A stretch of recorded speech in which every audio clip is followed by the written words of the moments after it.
الإسلام ديني ومحمدا رسول الله ويقيني.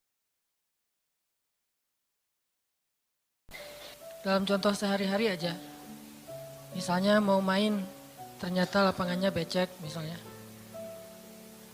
Kalau buat anak-anak BMX atau skate mau ngetrik ternyata lagi cedera. Atau mau jalan sama seseorang, hujan misalnya. Apain lagi? Mau beli handphone baru, ternyata usaha kita yang tadi kita udah pikirin ada untungnya malah rugi. Mau jalan-jalan keluar kota, pasangannya sakit. Dan banyak, kadang-kadang penyebabnya sepele banget. Tapi bikin kita kecewa. Nah, gimana caranya kalau kondisinya kayak gitu? Sama kayak para sahabat dulu dalam perjalanan umroh. Pengen umroh, ternyata udah sampai di perbatasan kota Mekah, gak boleh masuk, disuruh pulang lagi ke Madinah. Itu kan diceritain dalam surat Al-Fatihah tentang perjalanan umroh yang berakhir dengan malah perjanjian Hudaybiyah. Niatnya pengen umroh tapi endingnya perjanjian. Yang isi perjanjiannya, poin-poinnya kayaknya ngerugiin umat Islam banget. Tapi kan Allah punya rencana dan rencana Allah pasti yang terbaik daripada rencana kita. Masalahnya gimana kita bisa ridho, bisa rela kalau kondisi itu terjadi dalam hidup kita. Kita sih yakin, ini adalah qadarullah, keinginan Allah. Tapi bikin kita yakin itu jadi berbuah, yakin itu kan kayak pohon ya. Iman itu adalah pohon. Gimana biar pohon ini berbuah? Salah satu buahnya itu adalah sifat ridho, sifat nerima. Sehingga dengan sifat ridho itu akhirnya kita punya kebaikan. Kebaikannya jadi bisa survive, tenang hadapi masalah, sabar dan seterusnya. Nah, gimana caranya? Setelah kita dapat sesuatu, kita yakin kepada Allah terus jadi ridho. Nah, ini belajar matematikanya Allah Subhanahu wa taala. Dan itulah yang terjadi dalam perjanjian Hudaybiyah, terjadi kepada Siti Maryam yang tadi dibacain suratnya. Maryam gak pengen punya anak tanpa suami. Kalaupun harus punya anak, nikah dulu. Tapi Allah punya rencana lain. Rencana manusia punya anak setelah nikah. Lagian Maryam lagi belum siap menikah nih. Belum ada cowok yang pantas buat Maryam. Justru karena itulah Allah beri dia anak tanpa laki-laki, tanpa suami. Kenapa? Nggak ada suami yang pantas buat Maryam. Mungkin satu-satunya lelaki yang pantas buat Maryam cuma Nabi Muhammad. Tapi kan beda zaman. Masa Maryam harus nunggu Nabi Muhammad 300 tahun lagi kan ya? Nah, ternyata karena nggak ada yang pantas buat dia, akhirnya dia punya anak tanpa harus melalui seorang suami. Mungkin kita terlalu soleh sehingga nggak ada yang pantas buat kita. Pantasnya cuma bidadari, ya udah di akhirat nikahnya. Husnuzonnya mah ya. Mungkin di atas nih nggak ada yang pantas jadi imamnya, soalnya terlalu solehah. Jadi imam juga kayak ragu gitu. Aduh, ngimamin dia, hafalannya udah luar biasa, bacaannya lebih bagus, guru tahsin lah gitu. Saya baru belajar pratahsin, masa mau jadi imam seorang cewek yang guru tahsin? Karena dia terlalu keren. Akhirnya gak ada yang pantas buat dia nih. Maryam kayak gitu banget. Karena terlalu keren, terlalu soleh, sampai ulama aja ragu Maryam ini nabi atau bukan gitu.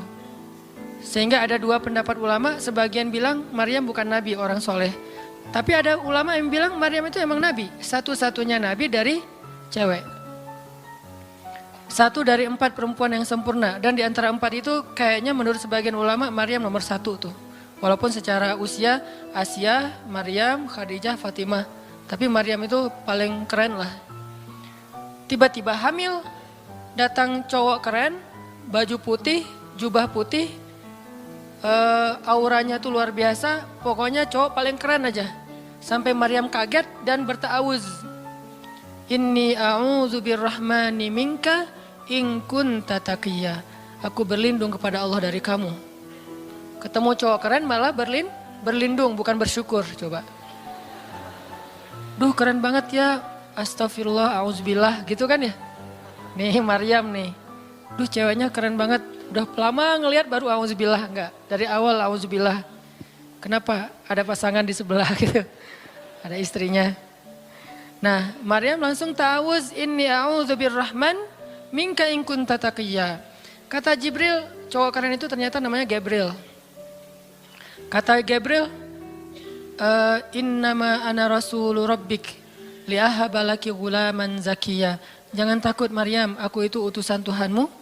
Artinya malaikat yang pengen ngasih kamu anak yang sangat suci.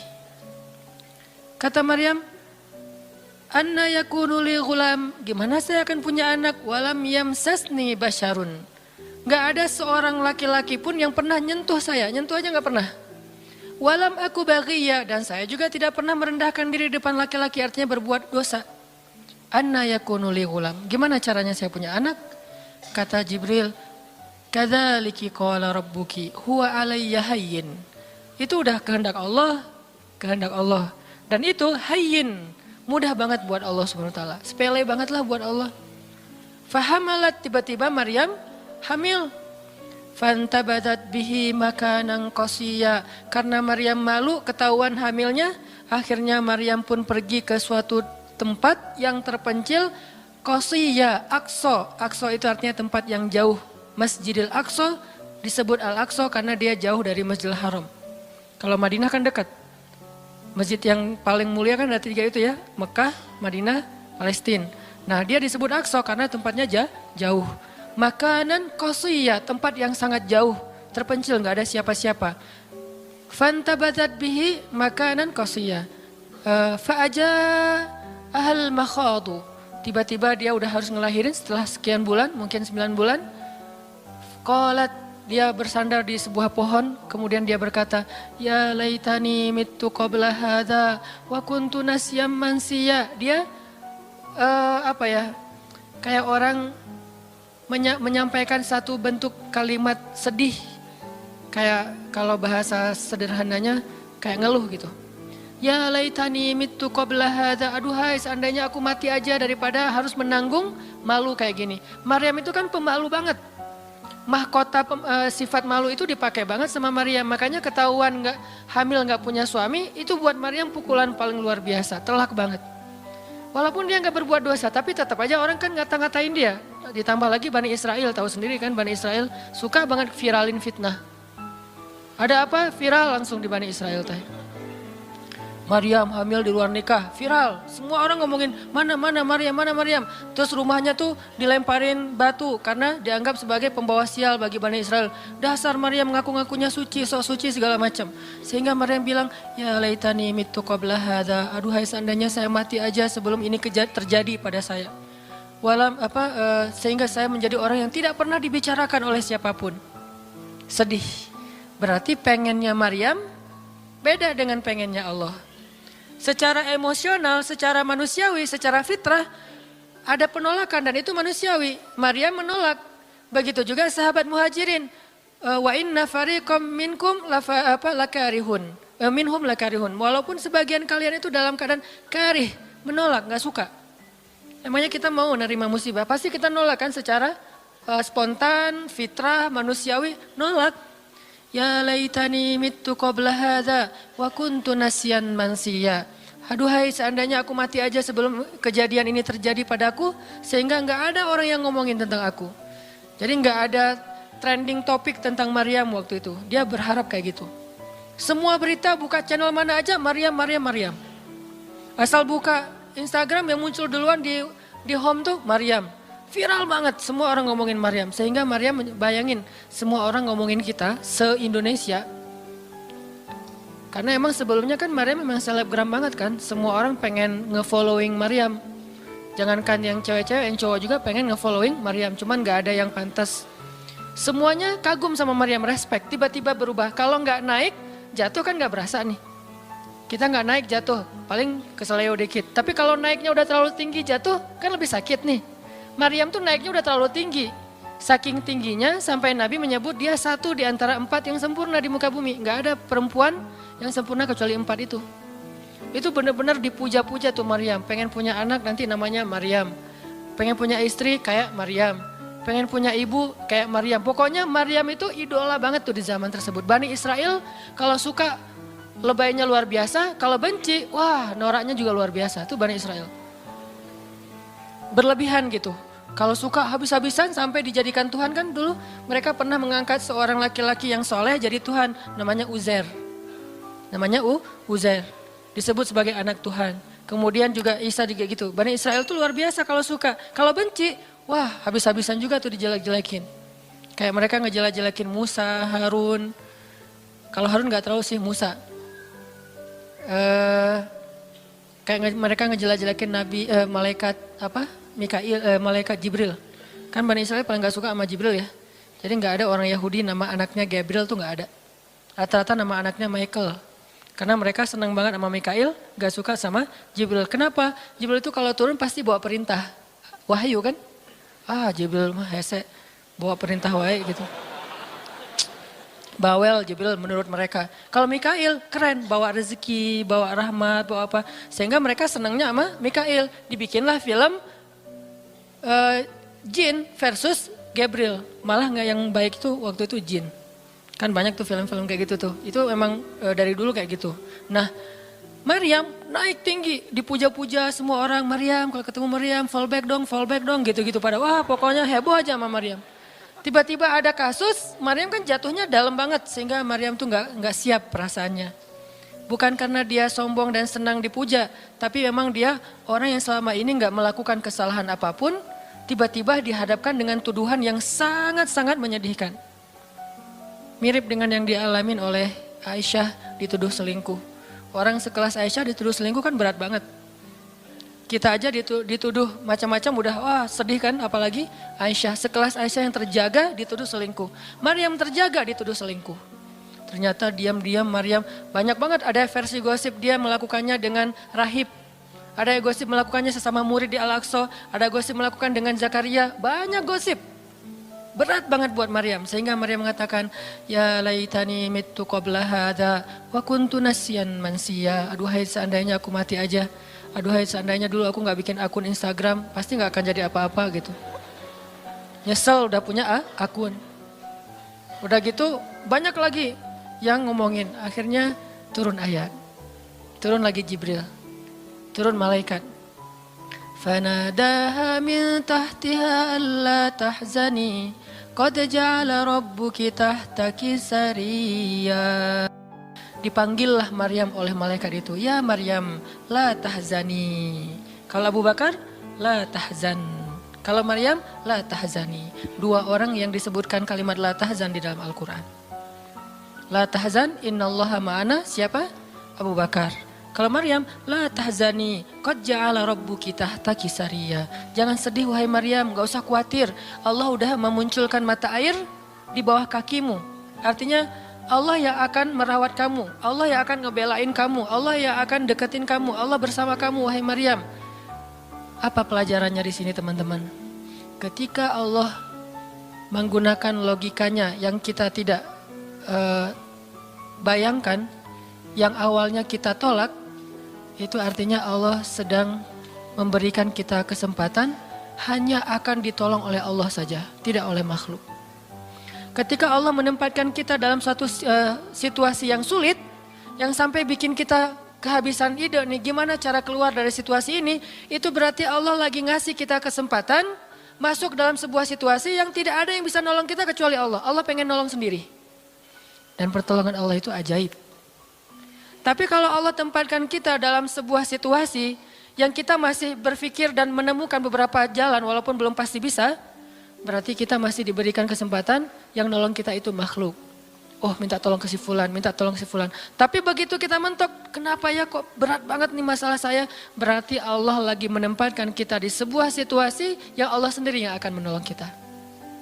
Itulah perang Badar, itulah perang Ahzab. Itulah Hudaybiyah, itulah Maryam, itulah banyak kisah kayak gitu. Situasi yang kayak udah mentok banget, yang gak pernah kita bayangkan, yang kita awalnya pasti nolak secara spontan, berarti Allah lagi nempatin kita di sebuah situasi yang Allah pengen men-treat kita langsung sendiri, gak mau pakai yang lain.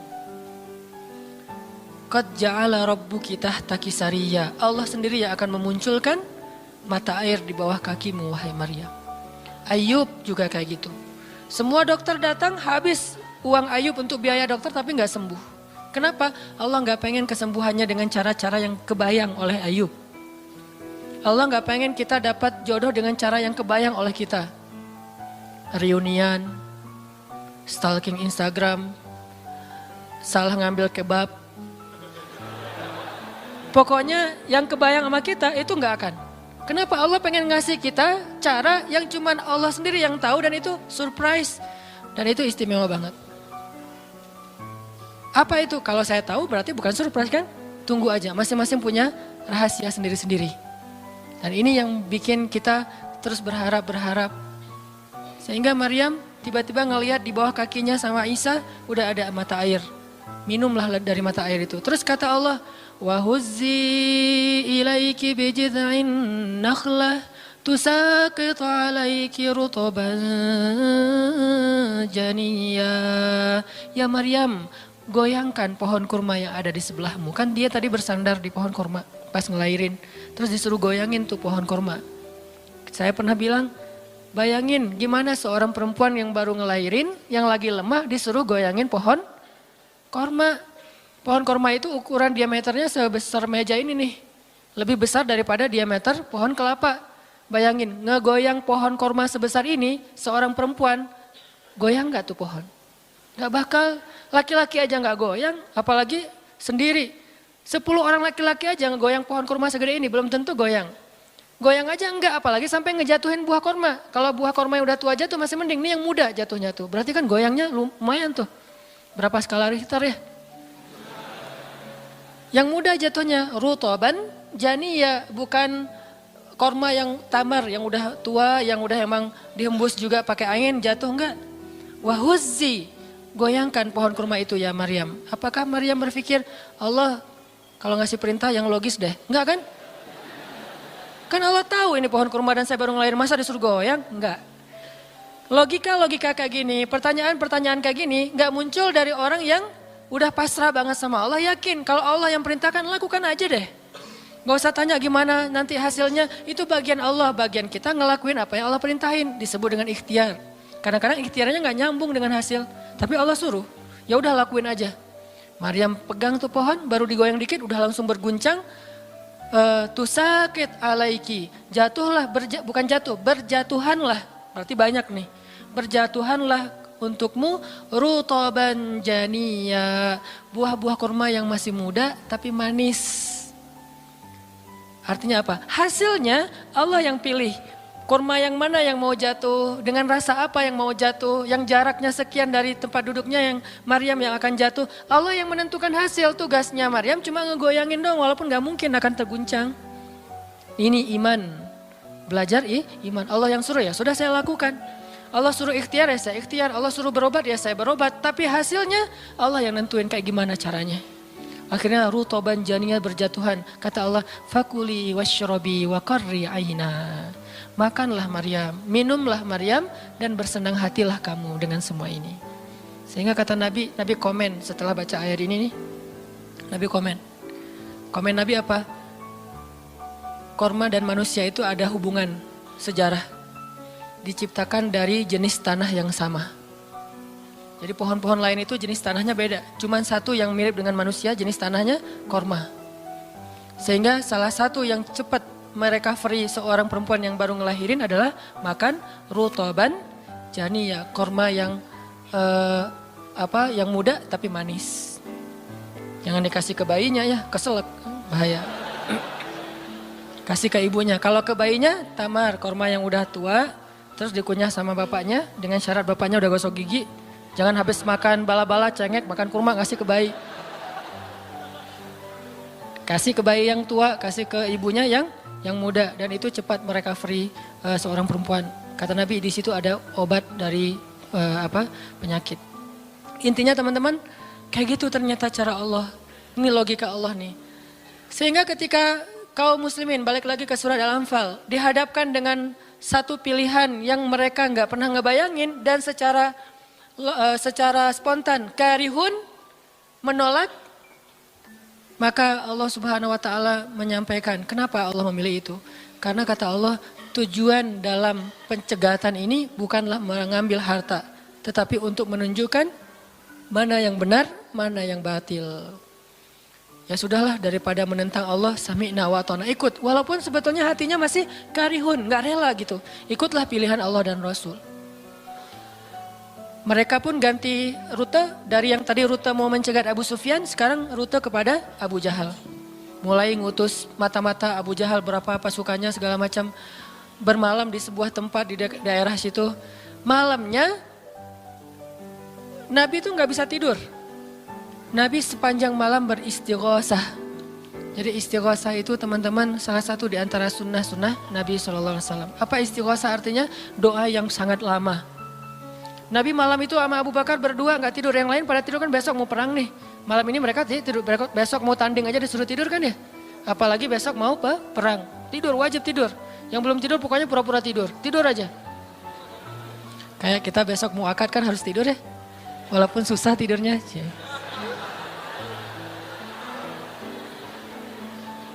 Pokoknya kalau mau akad gak bisa tidur teman-teman. Ngapain? Ngafal aja, saya terima kok. Nanti takut salah saya tolak kan bahaya. Udah diizinin sama calon mertua masih ditolak. Nah malamnya pada tidur kecuali 2 orang. Rasul sama Abu Bakar. Selalu berdua orang ini nih pokoknya soulmate banget. Direkam soulmate-nya di Al-Quran. Rasul beristighosah, doa yang sangat khusyuk. Berharap banget, panjang lagi doanya sepanjang malam. Sampai Nabi mengangkat kedua tangannya itu gak gini, tapi gini. Pernah gak doa kayak gini? Nah makanya masih sendiri ya. Coba istighosah, ya Allah. Langsung tuh. Jadi kalau doa jangan gini doang, apalagi gini santai. Sesekali doa, Allah. Ternyata belum, naik lagi sampai mungkin. Dan itu ada sunnahnya, Nabi berdoa dengan, kan Nabi berdoa kadang mengangkat tangan, kadang tidak mengangkat tangan, kayak doa sehari-hari misalnya angkat tangan kan ya. Kayak mau makan misalnya, Bismillahirrahmanirrahim amutu wa ahya, Allahumma barik lana gitu ya, kan gak harus ngangkat tangan. Sarewai ini. Nah, udah kadang Nabi doanya gini, nelunjuk. Bukan perintah Allah, ya Allah kasih lo ya, enggak. Nelunjuk dengan filosofi Arab sama filosofi Indonesia beda. Makanya jangan menerjemahkan teks Arab dengan konteks kita, dengan persepsi kita. Terjemahkan dengan persepsi bahasa sendiri. Apa sih maksudnya? Gitulah. Jadi di Arab tuh kalau gini bukan merintah. Gini tuh artinya cuma engkau yang saya harapin ya Allah gitu maksudnya. Jadi kalau ya Allah itu maksudnya engkau doang yang saya harapin, iya karena budua iya karena selain gitu. Bukan ya Allah pokoknya harus ya, bukan. Kalau kita pakai dengan logika kita kan kok doa sih gak sopan sama Allah kayak gitu-gitu amat. Kalau ke manusia mungkin gitu agak kurang sopan. Kalau ke Allah sopan. Bisa gini, bisa biasa aja, bisa gini. Gini juga ada beberapa level. Ada yang gini sampai ke paling atas. Biasanya yang paling atas tuh bab jodoh sih. Kalau bab kuliah masih gini, kerja, giliran jodoh paling tinggi. Apalagi kalau udah jodohnya balikan sama mantan. Itu kayaknya naik kursi. Lebih tinggi lagi. Jadi malam itu Nabi beristighosah. Sampai syal beliau jatuh, nangis, janggut beliau basah dengan air mata. Nangis panjang malam, ya Allah jika besok kami kalah perang, terbunuh semua. Mungkin di muka bumi ini gak akan ada lagi orang yang menyebut la ilaha illallah.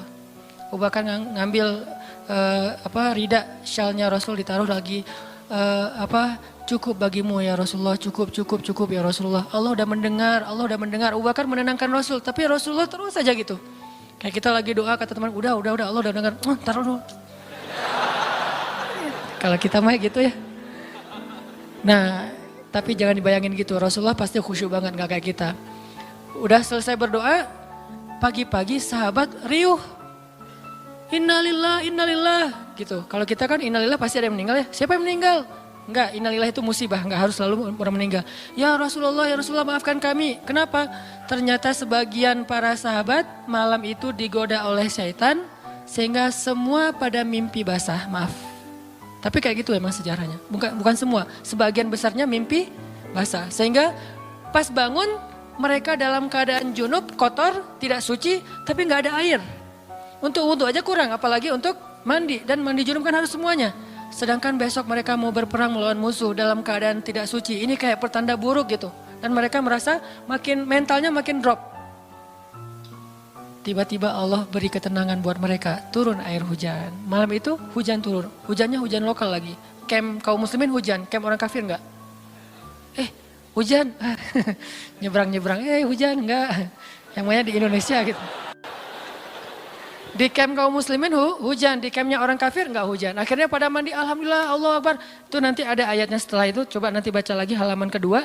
Ketika ada adegan hujan segala macam, itu ceritanya kayak gitu. Akhirnya makin mantap, alhamdulillah bisa mandi, wudhu, minum. Baru mereka yakin bahwa ini adalah benar-benar perintah Allah. Nah hidup kita tuh kalau kita ngejalanin hal-hal kayak gini, kita bakalan kayak lagi jalan bareng Allah. Sehingga nanti kita akan banyak ngelihat keajaiban-keajaiban Allah. Kalau kita nggak pernah masuk dalam situasi ini, kita tuh kenal Allah cuma dari kata orang, nggak pernah jalan bareng. Kita kayak kenal seseorang, tapi kata teman kita, cuma lihat postingannya doang, tapi nggak pernah jalan bareng, jadi nggak kenal dekat gitu, dan nggak akan dapat feel. Begitu juga kita kenal Allah. Kalau kita kenal Allah hanya dalam situasi normal, wajar, nyaman, berarti kita kenal Allahnya cuma dari katanya, cenah. Nggak pernah ngalamin sendiri. Begitu kita dihadapkan dengan situasi kayak gini, berarti kita lagi diajak Allah jalan bareng. Yuk jalan bareng saya, siap ya Allah. Banyak kejutan-kejutan, banyak yang bikin kita kaget. Kenapa? Karena kita jalannya dengan zat yang maha kuasa. Dia akan tunjukin kekuasaan-kekuasaannya. Dan kekuasaan Allah yang paling luar biasa ditunjukin justru dalam kesulitan. Kalau dalam normal nggak luar biasa namanya. Kayak kita sama teman kita, dia ngasih kita hadiah atau pinjam duit 100.000 pas kita lagi awal bulan, kan biasa aja ya. Coba kalau dia pinjemin duit 50.000 pas akhir bulan, kan luar biasa kan. Jadi makin kita sulit, Allah tunjukin kekuasaannya, di situ kita makin lihat gimana kita tuh bergantung banget sama Allah. Emang Allah bikin skenarionya kayak gitu. Sehingga kalau kita teman-teman dihadapkan atau dikondisikan sama Allah dalam suatu keadaan yang kita nggak siap, yang kita nolak, yang kita berontak, tapi di sisi yang lain kita yakin ini ketentuan Allah, belajar meyakini, oh Allah lagi ngajak saya jalan nih. Allah lagi ngajak saya jalan, biar lebih kenal sama Allah. Biar Allah nunjukin langsung. Satu, kedua niatin juga, oh Allah pengen memperlakukan saya khusus, nggak mau pakai yang lain, berdua aja biar Allah yang menolong saya. Karena udah nggak bisa ngarap siapa-siapa. Allahu Rabbi wal Islamu dini wa Muhammadan Rasulullah.